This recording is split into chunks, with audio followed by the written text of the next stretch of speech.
titre de rappel, le Cameroun a été divisé en 5 zones agroécologiques sur la base du climat, du relief et du couvert végétal, afin d'identifier les cultures les mieux adaptées pour chaque contrée pour augmenter le taux de réussite des différents projets agricoles, notamment face aux défis du changement climatique.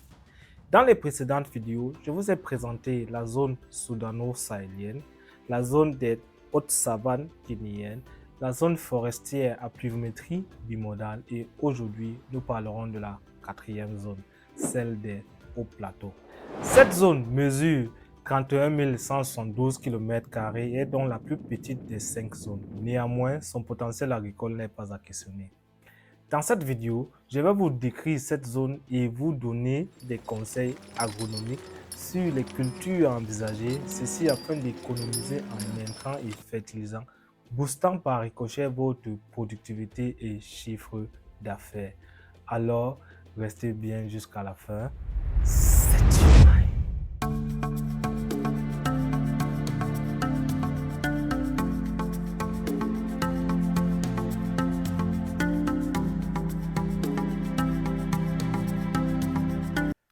Salut à toi, greetings, bienvenue sur AgricBull. Moi c'est Imani, jeune agronome spécialisé en production végétale et sur ma chaîne je vous parle des termes, notions et techniques agricoles, mais aussi de business en lien avec l'agriculture afin de vous permettre de mieux appréhender ce secteur vital et lucratif qu'est l'agribusiness. Commençons. La zone des hauts plateaux correspond aux régions de l'ouest et du nord-ouest. L'altitude dans la zone varie entre 800 à plus de 1800 mètres. Elle connaît un climat tropical montagneux de type subéquatorial. Les précipitations annuelles varient en moyenne selon le relief et l'altitude de 1500 à plus de 2600 mm. La température moyenne annuelle est de l'ordre de 20 degrés. Au-delà de 1800 mètres d'altitude, les températures nocturnes peuvent descendre en dessous de 5 degrés. Donc, prudence. L'altitude est donc un facteur prépondérant à considérer lors du choix de culture du système de production dans cette zone. Les sols des hauts plateaux sont très variés et très fertiles, les rendant propices aux activités agricoles. D'ailleurs, on y pratique généralement un système de polyculture en 2 cycles annuels où les cultures de rente comme le café et le cacao sont souvent en association avec les cultures annuelles dans une combinaison complexe. La culture de l'avocat, également appelée or vert, est en constante augmentation dans la zone. Les conditions étant favorables à sa culture ici-là, altitude, pluie abondante et sol riche. On y cultive aussi le maïs, haricots secs, pommes de terre, tomates, plantains, bananes douces, mais également les maraîchages comme la tomate, combo, pastèque, laitue, piment, qui sont consommés par une grande partie de la population camerounaise. Pour cette deuxième partie consacrée aux opportunités agricoles et conseils agronomiques, j'aimerais rappeler que les prix donnés ici sont fixés par les marchés camerounais et reposent sur le principe de l'offre et de la demande, elle qui est fonction des saisons, des variétés et de la qualité du produit. Commençons avec la banane plantain. Elle aime bien les sols assez profonds, meubles, fertiles et bien drainés. Le pH du sol doit être entre 5,5 et 7,5. Évitez les sols compacts et latéritiques car le bananier plantain a des racines superficielles.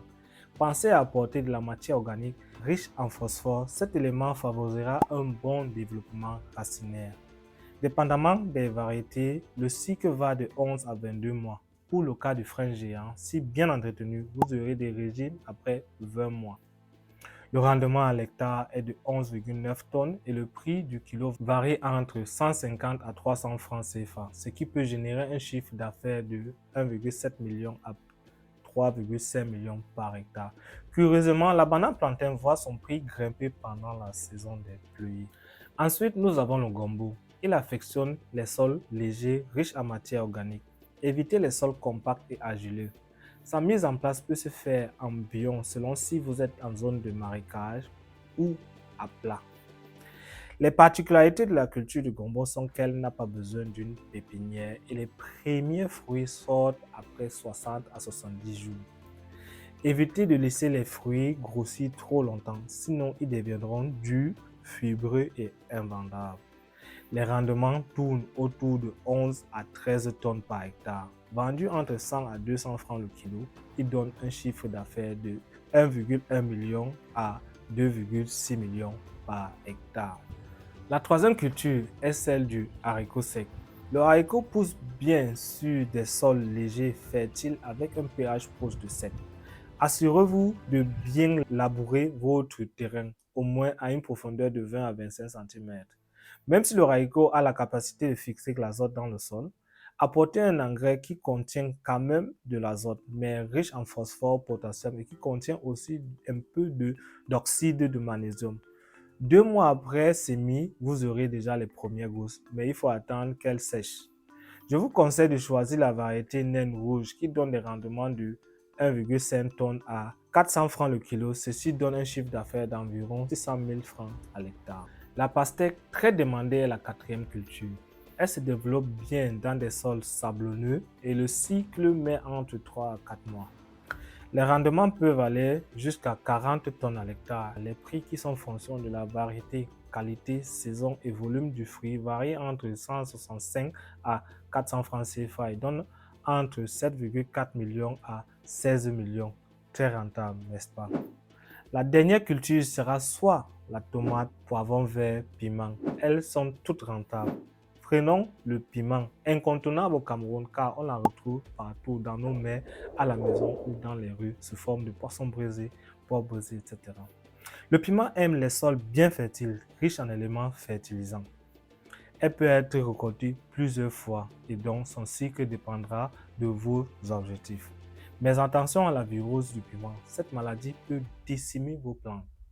Les rendements peuvent être de 3 à 15 tonnes à l'hectare, puis le chiffre d'affaires varie entre 960 000 à 4,8 millions par hectare.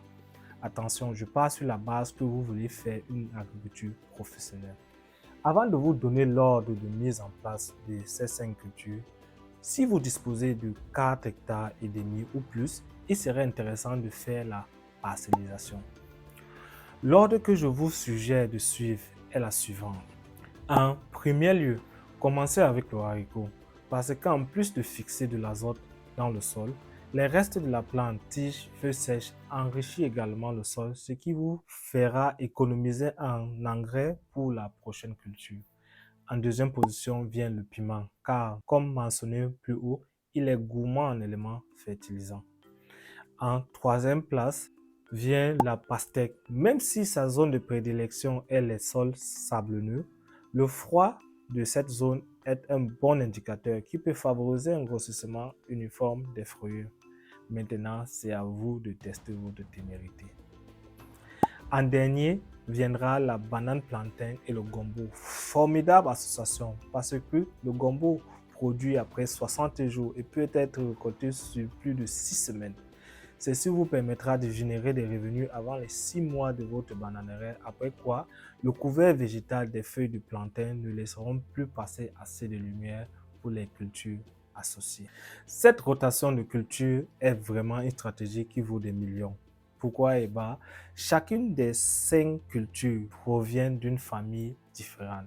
Le haricot est de la famille des fabacées, le piment, poivron, tomate de la famille des solanacées, gombo, famille des malvéacées, pastèque, famille des cucurbitacées et le plantain est issu de la famille des moussacées.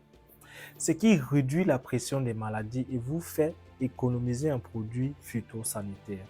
Le haricot réduit le besoin en engrais pour la culture suivante. Cette rotation distribue le risque sur plusieurs cultures et une période longue et vous assure des revenus constants. Mais pour exploiter le plein potentiel de cette rotation, veuillez installer un système d'irrigation. Ainsi, vous pourriez produire toute l'année. Vous arroserez vos champs en saison sèche et en saison pluvieuse, la pluie fera son job. Avant de se quitter, n'oubliez pas de vous abonner, liker, partager si cette vidéo vous a apporté un plus. Et dites-moi en commentaire ce que vous pensez de cette rotation. La prochaine série portera sur la zone forestière monomodale. Alors, merci.